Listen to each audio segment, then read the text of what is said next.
Continuamos en la clase de hoy. Yo me voy a permitir hacer un repaso a partir del concepto de curvatura, que ya es un concepto que se trató en clases pasadas. Y sobre todo porque, bueno, hoy vamos a tener la oportunidad de incorporar conceptos nuevos. Por ejemplo, el concepto de torsión el día de hoy. Bueno, mira, la curvatura, en primer lugar, es un escalar. Esto es importante. ¿Ven? La curvatura es un escalar, es un número, y es un número, por cierto, positivo. En este sentido, pues bueno, nada, la curvatura puede ir desde 0 hasta, bueno, hasta infinito. Y es una tendencia de una curva a desviarse de la línea recta. En la medida en que la curvatura se haga mayor, esa curva va a parecerse menos a una recta. Y es importante mirar que se puede hablar, tiene sentido hablar de la función curvatura. Es decir, si tú analizas una curva, esa curva a lo largo de toda su trayectoria no va a tener siempre la misma curvatura, no tiene por qué tenerla. Hay algunas curvas en particular que sí, pero no tiene por qué tenerla. Entonces, si tú tienes la gráfica de una curva, tú te darás cuenta que en aquellos valores de t donde ella tiende a parecerse una recta, seguramente ahí la curvatura tenderá a ser 0. Y en aquellos valores de t donde ella no se parezca a una recta, bueno, sencillamente allí su curvatura no será 0, será a lo mejor alta, seguramente. Bueno, allí lo tenemos. Hay bastantes definiciones acá. Y entonces, a mí me parece que, bueno, una manera de poder calcular la curvatura es básicamente, bueno, nada, con esta fórmula que se presenta aquí, ¿ves? Esta es la fórmula sobre la cual nosotros vamos a calcular la curvatura. De hecho, si tú, fíjate que entonces depende de derivar una y dos veces la función posición, más nada. Y bueno, nada, tú resuelves esto y te puede dar una función que depende de t. La puedes mandar a graficar, por cierto. Tú puedes mandar a graficar la función curvatura y te puedes dar cuenta, mira, vale, para estos valores de t, la curvatura es más grande, para estos valores de t, la curvatura es más pequeña, tiende a 0, en fin. Puedes hacer un estudio de la función curvatura. Y bueno, esta es la fórmula que tenemos. Hay unas fórmulas por allí que son especializadas. Qué sé yo, a ver, por ejemplo, cuando la curva tiene dos componentes nada más, ¿bien?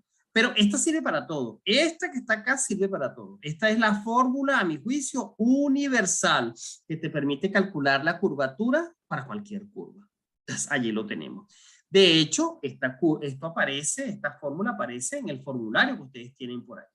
¿Okay? En el formulario que aparecen por allí, que ustedes tienen por allí, bueno, ahí tienen la forma de calcular la curvatura. Entonces, esto es importante. Y en muchos de los ejercicios, pero vamos a tener que calcular la curvatura. Vamos entonces a mirar por allí. Fíjate, aquí están, ¿ven? Algunas de las fórmulas archiconocidas. Mira esta fórmula que se tiene por acá, ¿ve? Esta fórmula que estoy señalando aquí. Esta fórmula es una fórmula usada sobre todo cuando tenemos una curva en dos dimensiones y además de eso, y igual a f de x. Es decir, cuando tenemos una ecuación cartesiana dada de manera explícita, podemos usar esta fórmula tranquilamente. Podríamos usar la otra. ¿Ven? Entonces ahí tenemos como una fórmula bien particular en ese sentido. También tenemos por acá, digamos, esta fórmula que está por acá, que también es para una curva de dos dimensiones, nada más. ¿Bien? Ahí lo tenemos. Chévere. Bueno, vale la pena acá hacer algunos comentarios. Y es lo siguiente. Si usted calcula la curvatura para una curva y esto le da que es 0, entonces esa curva sencillamente es una recta. De manera que cualquier línea recta, la función curvatura asociada a ella es igual a 0. Listo, es nula. Ah, pero inclusive también para una circunferencia también tenemos noticias. Y aquí la tenemos en un comentario que ya se hizo. Si usted calcula la curvatura de una curva y eso le da una constante, Bueno, déjame decirte que entonces esa curva es una circunferencia. Y esa constante que te dio es el inverso del radio. O sea, si la curvatura te da que 5, siempre, es decir, una constante, es decir, que K de T es igual a 5, tú puedes afirmar que estás en presencia de una circunferencia y que el radio sería un quinto. De manera que inclusive eso lo comentamos. Si tú tienes una circunferencia de un radio muy grande, la curvatura será muy pequeña. En cambio, si el radio es muy pequeño, la curvatura será muy grande. Y eso ya lo vimos inclusive gráficamente, porque en la medida en que tú estás recorriendo una circunferencia muy grande, tú no te vas a marear. O sea, más bien te da la impresión de que hasta puede ser una recta inclusive. Pero en la medida en que la circunferencia sea pequeña, tiendes a marearte porque ahí sí te das cuenta que estás cambiando, ¿ok? Constantemente te estás alejando de la línea tangente. Bueno, esas son las cosas que tenemos por acá. Bien, y listo. O sea, que hicimos dos comentarios importantes acá. Acto seguido, por acá, se habló de las componentes tangencial y normal de la aceleración. Y eso es porque el vector aceleración, y esto aquí vale la pena resaltar, vamos a ver, esto se discutió ya en clases pasadas. Aquí tenemos el vector aceleración.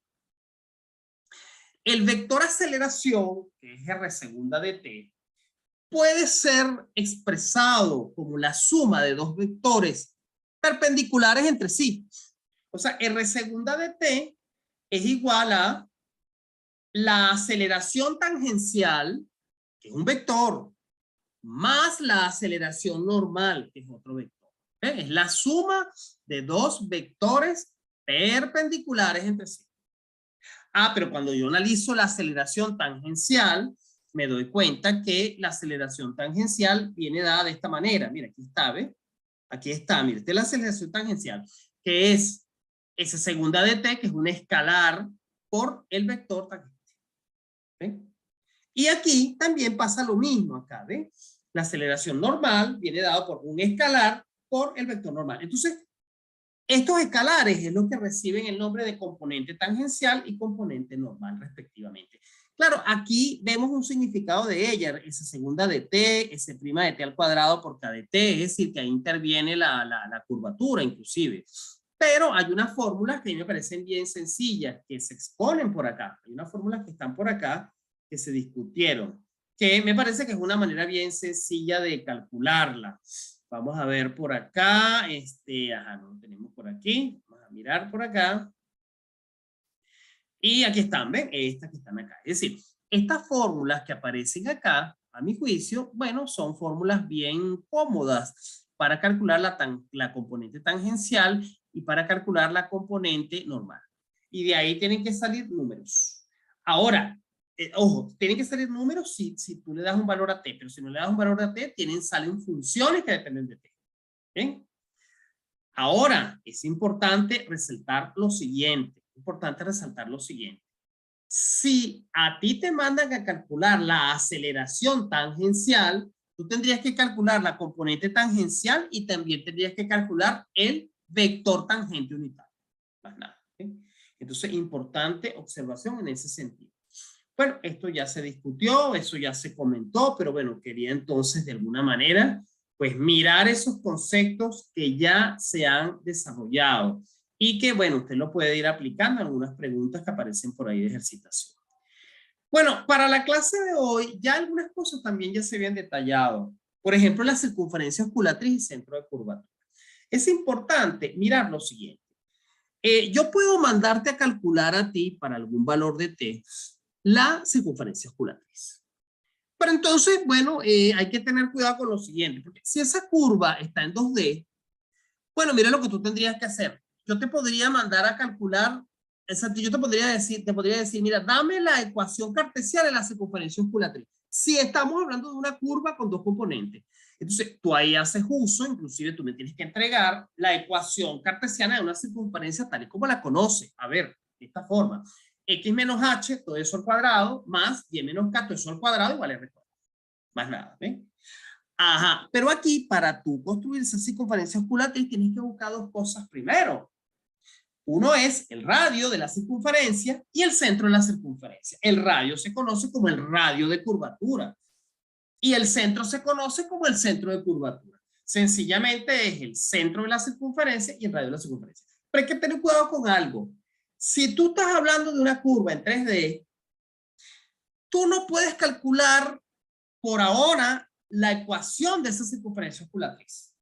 Porque no me vengas a decir que es x menos h al cuadrado más y menos k al cuadrado más z menos... No, nada de eso.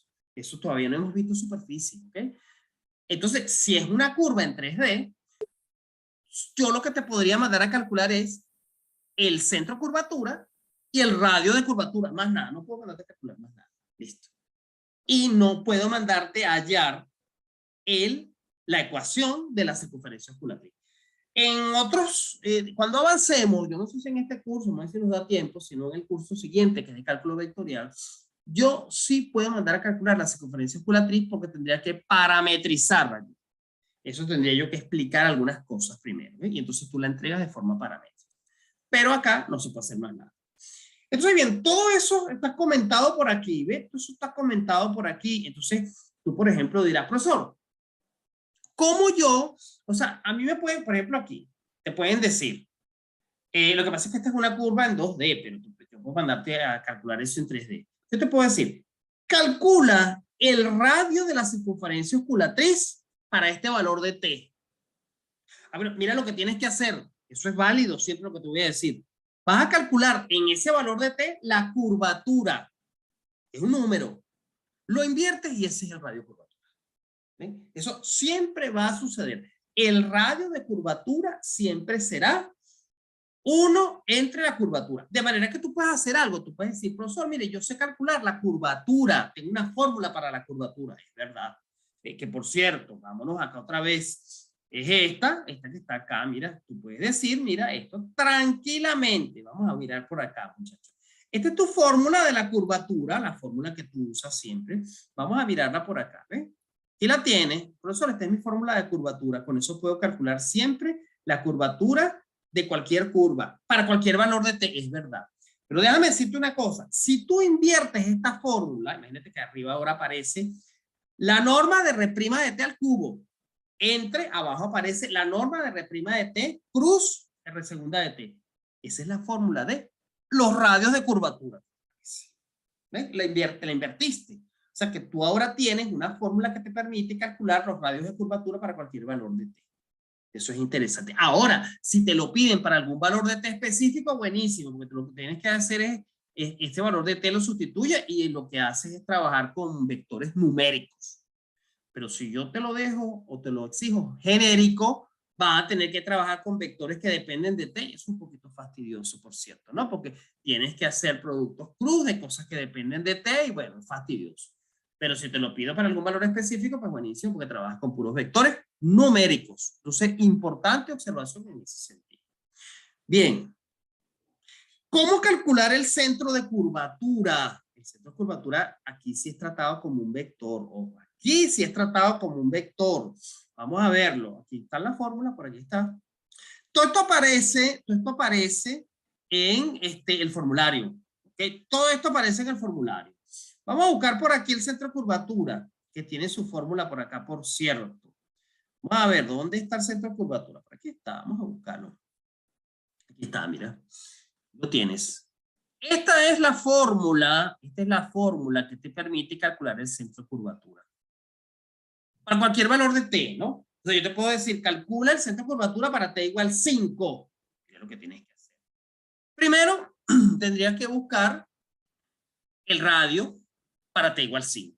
El radio curvatura. Acuérdate que el radio curvatura, ¿sabes cómo lo haya? 1 entre la curvatura. Eso se te convierte en un número. Tienes que calcular el vector normal para ese valor de t igual 5. Y tienes que ver en qué posición se encuentra la partícula cuando te vale 5. Sería R de 5. Suma todo eso y eso te da un punto. Ese es el centro de curvatura. Así de sencillo. Por aquí tenemos una pregunta. Si cuando calculo la curvatura en un punto al derivar R segunda resulta que dan términos constantes y no hay dónde evaluar, ¿qué hago? Deja ese término constante. Buenísimo para ti, Edwin. ¿Ves? Si la derivada segunda te da términos constantes, entonces déjalo así ya.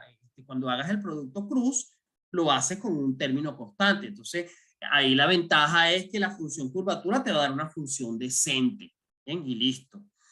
Y chévere. Ahora, cuando no es así, oye, entonces qué mala suerte, porque entonces el vector R segundo también me da que depende de T, tengo que hacer producto cruz, entonces hay que manejar eso con mucho cuidado. Bien, eso es lo que tenemos entonces por acá. Bien, es muy importante eso.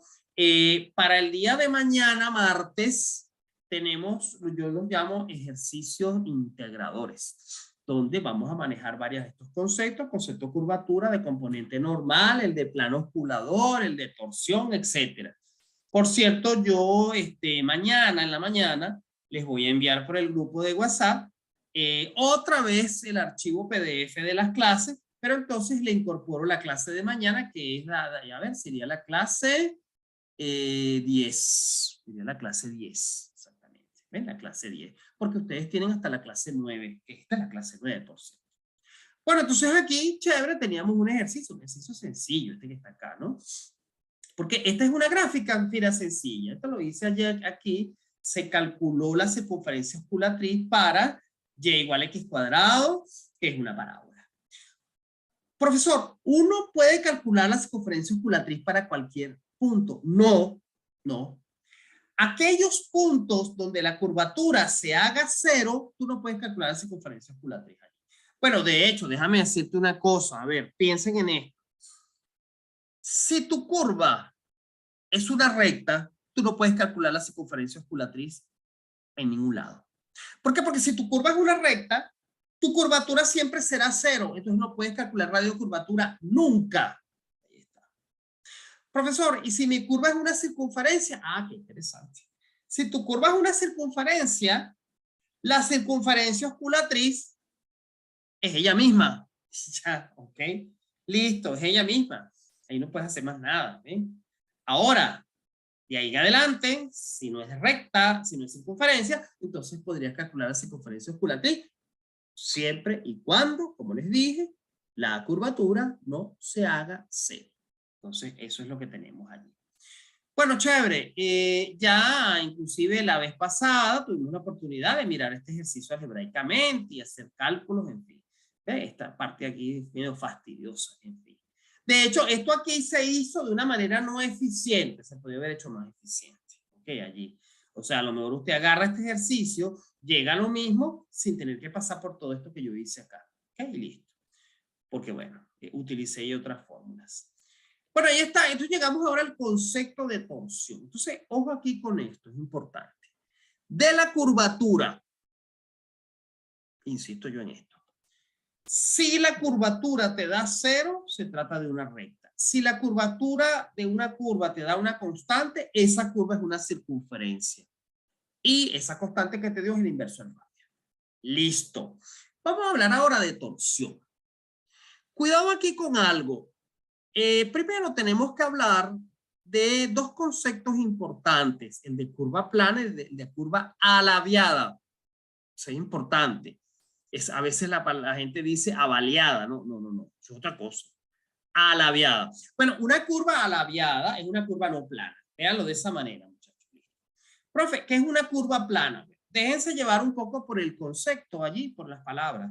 Una curva plana es una curva que vive en un plano, así de sencillo. Ese plano puede estar inclinado, puede estar como le dé la gana. Una curva plana vive en un plano. Listo, ¿bien? O sea que nosotros podemos tener curvas en 3D que sean planas, claro que sí. De hecho, déjame decirte una cosa.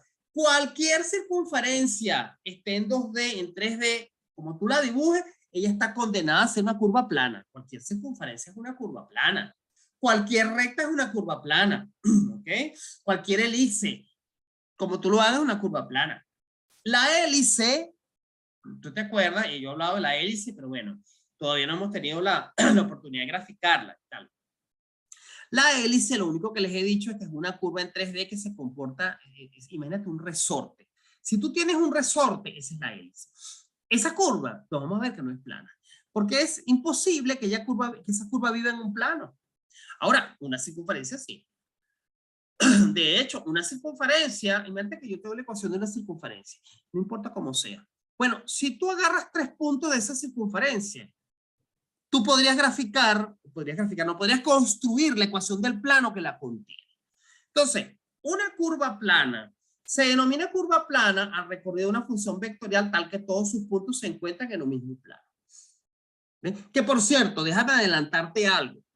Cuando una curva sea plana, el plano que la contiene se denomina plano osculador. Tú te acuerdas que el plano osculador era uno de esos tres planos que se formaban cuando yo hablaba del TNB.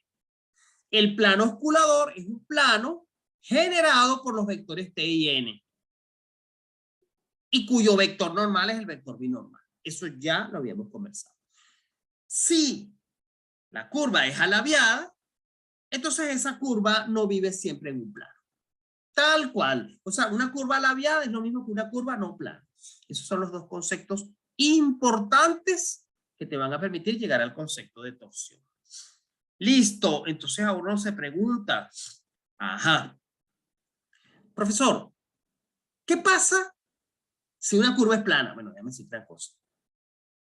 Para yo saber si una curva es plana, calcúlenle la torsión. Si la torsión te da 0, esa curva es plana. Si no te da 0, esa curva no es plana. O sea que la torsión, en primer lugar, es una medida, es un número de nuevo, es un número. Y ese número ahora me va a indicar qué tan alabiada es una curva, es decir, qué tan no plana lo es. Entonces, fíjate que antes, insisto yo en esto, cuando tú calculabas la curvatura, esa curvatura te decía, al tú calcularla, qué tanto esa curva no se parece a una recta. Ahora la torsión te va a decir qué tanto esa curva no se parece a una curva plana. Así es sencillo, así es simple. Entonces, esta es una forma de calcular torsión, aunque a mí no me gusta esa fórmula. Yo les coloco por acá una fórmula bien interesante. Vamos a verla por acá. Vamos a ver si... aquí está, mira. Aquí está. Esta parece que el formulario, por cierto, mira. Esta es la fórmula que vamos a utilizar para la torsión. Esta fórmula es interesante porque es la fórmula, o sea, para yo calcular la torsión, oye, mira lo que tengo que hacer, tengo que derivar 3 veces, imagínense ustedes, muchachos. Pues tengo que hacer uso de R', tengo que hacer uso de R segunda, tengo que hacer uso de R tercero, ¿ok? Tengo que derivar 3 veces, así de sencillo. Entonces, bueno, ahí lo tienes, ¿eh? De esa forma se calcula la torsión. Tú podrías calcular la torsión sin que yo te dé ningún valor de t, entonces te queda una función llamada la función torsión. Que aquí, por cierto, tú la puedes mandar a graficar y se acabó bien, la puedes mandar a graficar y ves dónde la torsión es positiva, es negativa, dónde la torsión se hace 0, en fin. Esto es importante entonces reseñarlo. Calcular la torsión pues es fastidioso, porque tienes que derivar 3 veces. Por ejemplo, mira este ejemplo acá bien sencillo. Imagínate que yo te diga a ti, mira, vale, te doy una curva, esta curva que está acá. Venga, una curva que tiene 3 componentes, no tienes por qué saber la forma de esa curva. Bueno, mira, yo podría hacer varias cosas allí. Yo aquí te digo, calcule los puntos de la torsión, etc. Antes que nada, yo te podría decir, calcúlame la torsión asociada a esa curva que está ahí. Bueno, lo primero que tú tienes que hacer es derivar eso 3 veces. Ajá, aquí tienes entonces la primera derivada, ya te quedó dependiendo de t, y la segunda derivada te queda dependiendo de t, la tercera derivada te quedó constante, buenísimo. Entonces ahora calculas todo lo que tienes que calcular para finalmente construir la función torsión. Mira, te dio de esta manera, ahí está, ¿ves? Te dio de esta manera, ahí está. Ojo aquí, yo dejé esto expresado aquí abajo, pero podría haberlo resuelto, aquí arriba está, ¿ves? O sea, yo pude haber dicho lo siguiente, quizás aquí no lo terminé de hacer, pero a ver, R' cruz R segunda de T, aquí lo tengo aquí arriba, ¿ves? Lo que tendría que es calcular la norma y elevarla al cuadrado. Eso es todo, listo, ¿ves? Eso es todo. Y entonces te da una expresión aquí abajo que depende de T, ¿ves? Que depende de T. Ojo aquí con esto, es importante resaltar, déjame hacerlo con el lapicito, ¿verdad? Para que ustedes vean aquí. ¿Qué faltó aquí? Aquí faltó lo siguiente, miren. Aquí esto es igual a, para que lo vean, esto es igual a 12, ¿ok?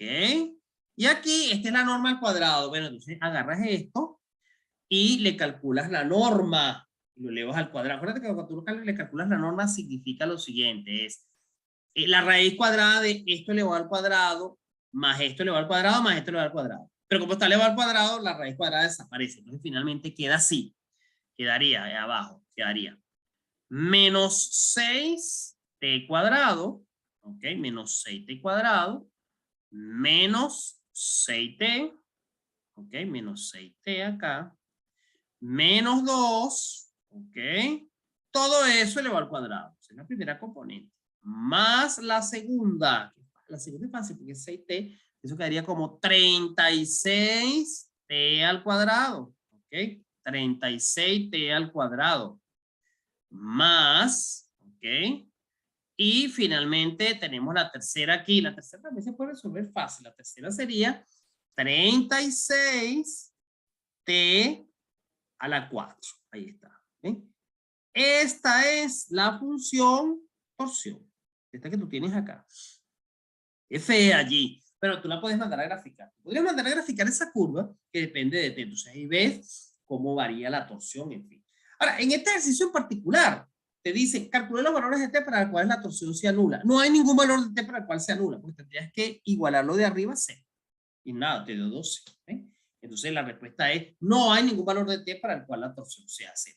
Caso contrario, si aquí existieran cosas que dependen de tú lo igualas a 0 y bueno, resuelvas esa ecuación. De repente la ecuación es difícil de resolver.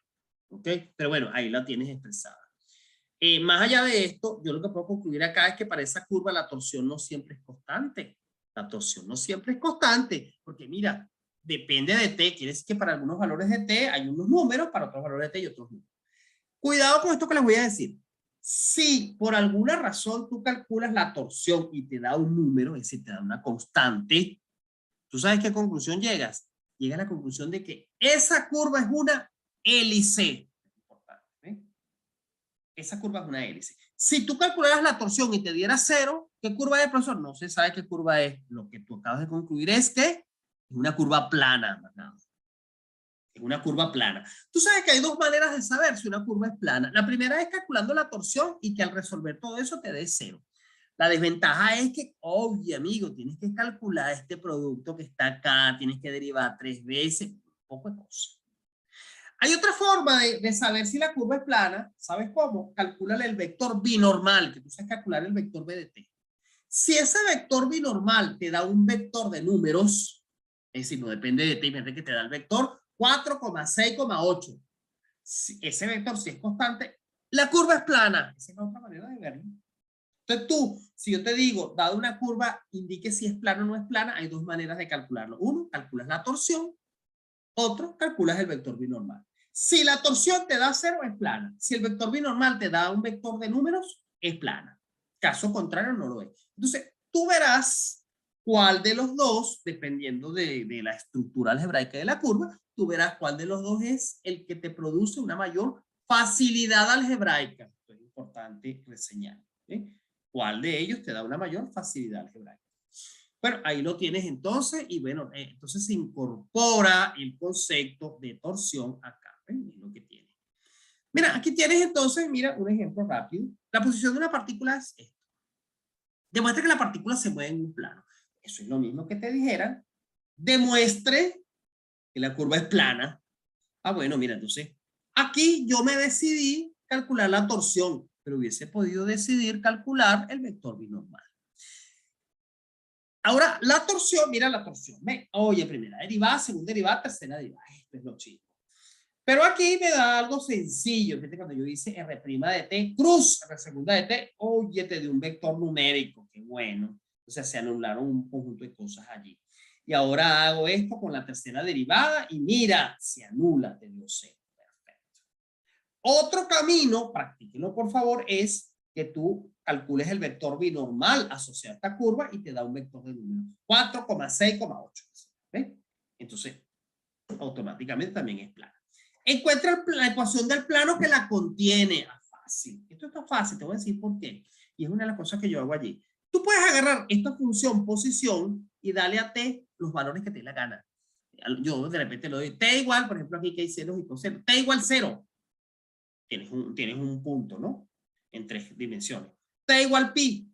T igual pi medio. Y tienes ahí. Yo no sé cuáles valores yo les di acá.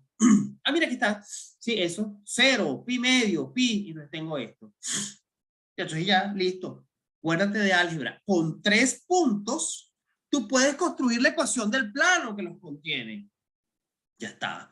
De hecho, haces producto cruz. Ok, acá, con los vectores seleccionados, te da este vector que es el normal. Y nada, haces esto y encuentras la ecuación del plano que la contiene. Ahí aplicas conceptos de álgebra. Calculas 3 puntos y con 3 puntos tú puedes calcular la ecuación de cualquier plano. ¿Eh? Ahora, si esa curva de arriba no fuese plana, pues tú vas a estar calculando un plano. No tiene sentido. No tiene sentido porque no hay un plano que contenga todos sus puntos, porque la curva no es plana, porque la curva es alabeada. Entonces, importante observación en este sentido. El concepto de torsión te sirve a ti ahora para estudiar el hecho de que una curva sea o no sea plana. Y en el caso de que sea plana, el plano que la contiene. Y este plano que está aquí, que tú le puedes hallar su ecuación cartesiana, qué maravilla, se denominaría el plano osculador. ¿Eh? Así de simple. El plano osculador. Quiere decir que esta curva, y esto después vamos a tener la oportunidad de graficarlo cuando tengamos el graficador en 3D. Quiere decir que esta curva, cuando yo la mande a graficar, quién sabe qué carrizo será, es una curva que vive en un plano. Hacemos el plano es inclinado, seguramente. Sí, este plano es inclinado. Después vamos a graficar planos cuando estemos en el tema 2. Este plano es un plano inclinado. Entonces, sobre ese plano, tú puedes dibujar esta curva que no sé qué forma tiene. Después veremos qué forma tiene. Pero lo importante es que sin necesidad de ir a la parte gráfica, tú algebraicamente ya puedes comprobar que eso es verdad, sin necesidad de tener que graficar. Entonces, esto es bien importante tenerlo presente. Bueno, muchachos, fíjense lo siguiente. Hasta aquí llega el primer parcial en contenido. Y hasta torsión, más nada. No hay más nada que hacer aquí. Lo que viene mañana, martes y el miércoles son ejercicios integrados. Yo te voy a mandar entonces ahorita la clase de mañana y la clase del miércoles la mando mañana. Y lo que vamos a hacer es ejercicio. Ejercicio, ejercicio, ejercicio, ejercicio, donde se integren las cosas que hemos visto. Tanto esto nuevo como también lo anterior. Vamos a ver si nos metemos otra vez con las asíntotas de estas cosas por si se ha olvidado. Eso vamos a hacer el día de mañana y eso vamos a hacer el día miércoles. Para entonces, bueno, mirar las cosas que están pendientes por ahí. Bueno, hoy vamos a dejarlo con una sola charla, nada más, y mañana entonces vamos a hacer los ejercicios que correspondan. Yo se los voy a mandar ya resueltos. Mañana vamos a mirar ejercicios resueltos, ¿bien? El día de parcial es el lunes que viene. El lunes que viene es el día del parcial a nuestra hora de clase a las 7. Bien, después yo les hablaré con detalle la logística que nosotros vamos a tener, etcétera, etcétera, algunas indicaciones importantes que hace falta tener presente para ese día del examen. Bueno, muchachos, cuídense mucho y bueno, mañana nos vemos, comenzamos de nuevo a las 8. Mañana vamos a hacer varios ejercicios, dependiendo de, bueno, dependiendo del tiempo que nos lleve, eso nos llevará mañana una conferencia o 2 conferencias, porque necesito que ustedes los analicen. A pesar de que están resueltos, quiero que hagan un análisis de cada uno de ellos. Bueno, saludos para todos y cuídense.